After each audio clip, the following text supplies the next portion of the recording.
శ్రీ విద్యాలక్ష్మి మహత్యం. ఆరోగ్యమో ఆహారమో దైవచింతన సంతానమో ఎంత ప్రధానమైనదో జీవులకు విద్య కూడా అంతే ముఖ్యమో. విద్య లేనిచో మనము మన జాలము, విద్య లేనివాడు వింత పశువు అని చెప్పుదులు కదా. సృష్టిలోని ఇతర జంతువులు పక్షి కీటకాదులకు మానవులకు గల భేదములో విద్య ప్రధానమైనది. వాణి, సరస్వతి, గీర్వాణి, భారతి మొదలైన వివిధ నామాలతో పిలువబడును. శ్రీ మహాలక్ష్మి యొక్క సప్తమ కలయే శ్రీ విద్యాలక్ష్మి. చదువుకొనిటీగాక ఆ చదువు సత్ఫలితము ఇవ్వవలెనన్నా తప్పక విద్యాలక్ష్మిని ఆరాధించనలెను. ఆ యమ్మ కరుణించినచో మూగవాడి సైతం మాటలాడును. సర్వవిద్యలకు ఆధారభూతమైన విద్యాలక్ష్మి సర్వదా మనలను అనుగ్రహించుగాక. మన యందు నిత్య ప్రసన్నమవుగాక. ఆ విద్యాలక్ష్మి యొక్క దయకు ఉదాహరణగా ఒక కథ చెప్పుకుందాం. పూర్వకాలంలో కోసల దేశంలో దేవదత్తుడు అనే బ్రాహ్మణుడు సంతానహీనుడై యజ్ఞం చేశాడు.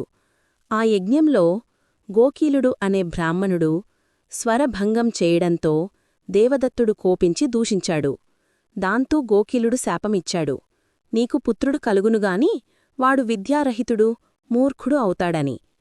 యజ్ఞం పూర్తయాక దేవదత్తునికి ఉతధ్యుడు అనే కొడుకు పుట్టాడు. వాడు మాతలేనివాడు, మూర్ఖుడు, విద్యలేనివాడు అయ్యాడు. తల్లిదండ్రులు నిరాశతో వాడిని తరిమివేశారు. వాడు గంగాతీరాన గుడిసెలో నివసిస్తూ కన్నీళ్లతో జీవించాడు.